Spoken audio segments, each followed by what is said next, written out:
jeune grimpeur argentin de l'équipe bretonne va découvrir son premier tour. À l'aise dans la montagne, il peut prendre une belle place au général. Mais attention toutefois, la première semaine est piégeuse, avec d'éventuels coups de bordure et les pavés sont un inconnu pour lui, tout comme une course en 3 semaines. La faiblesse de son équipe peut aussi lui faire défaut. Personne ne pourra l'accompagner le plus loin possible dans les étapes.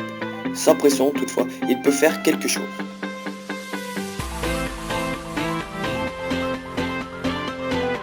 Vainqueur en Alpe d'Huez en 2011 et à la Toussuire en 2012, il peut rééditer l'exploit cette année.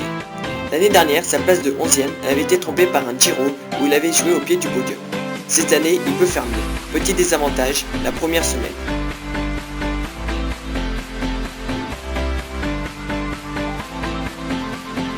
Il reste un coureur imprévisible, capable du meilleur comme du pire.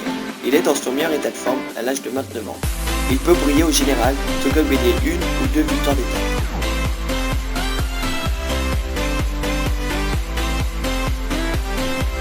Le jeune breton commence à prendre de la maturité et risque néanmoins d'être attendu au tournant pour son premier tour, ce qui peut lui infliger une pression. Révélé en 2013 sur la Vuelta, il devient d'année en année un grimpeur confirmé. La faible distance chronométrée est un atout, mais une équipe peu compétitive en montagne et dévouée à quitter, et surtout les pavés, sont un énorme désavantage.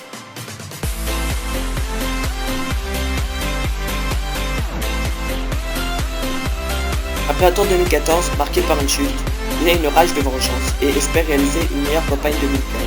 Il détient une équipe compétitive et ses qualités sur des grands cols est parfois mitigées.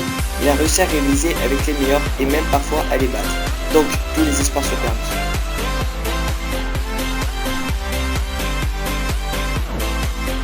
L'expérimenté Joaquim Rodriguez va s'élancer une nouvelle fois à la quête du maillot jaune. Même si son punch est toujours intact, sa longévité sur 3 semaines semble touchée. L'âge peut lui faire défaut. Sur le tour, il ne sera pas 100% leader. Katusha privilégie les victoires d'étape avec Alexander Kristoff.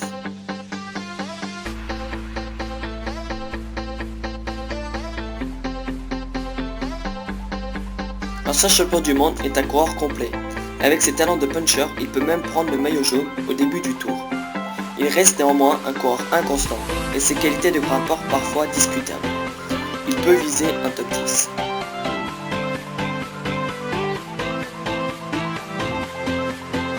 Il connaît depuis quelques années une progression fulgurante. S'il se débrouille plutôt bien en plaine, il ne dispose pas du meilleur punch du peloton. Il démontre un bon niveau en montagne avec un style à l'arraché, plus efficace qu'esthétique. Il aura à cœur de se montrer car le tour part de son pays.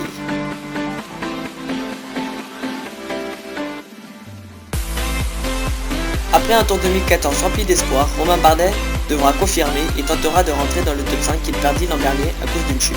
La faible distance chronométrée et son équipe solide devraient lui permettre de se battre jusqu'au bout pour le général. Attention au contre-la-montre par équipe, où il peut perdre pas mal de temps.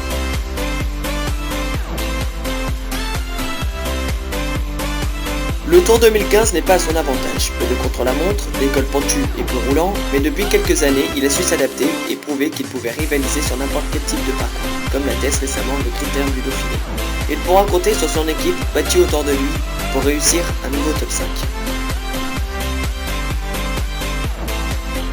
Le vainqueur sortant remet sa couronne en jeu. Coureur complet, bon sur les pavés, bon en plaine, bon en montagne. Il pourra prétendre à une nouvelle victoire s'il gère parfaitement son énergie. Mais le requin de Messine devra rivaliser avec certainement meilleur grimpeur que lui. Il devra profiter de chaque situation.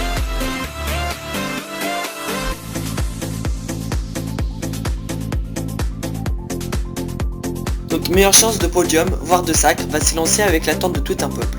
Il fait partie des tout meilleurs grimpeurs du peloton, capable d'attaquer et de ne pas se contenter de suivre. Mais il dispose encore de quelques lacunes en plaine et en descente. Mais les 7 arrivées en altitude devraient pouvoir lui convenir.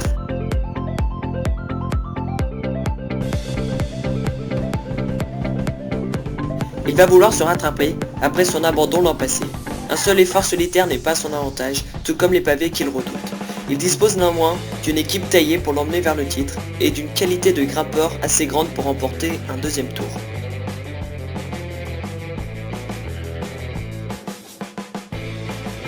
À l'âge de 25 ans, le Colombien a déjà un immense palmarès. Cette année, le parcours est taillé pour lui. Certainement le meilleur grimpeur, et cette arrivée en altitude vont être un régal.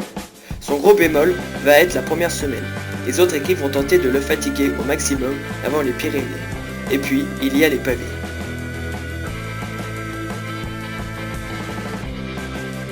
Comme Froome, il va être revanchard. Il réalise une saison 2015 tonitruante, mais il va peut-être accuser cette débauche d'énergie en troisième semaine.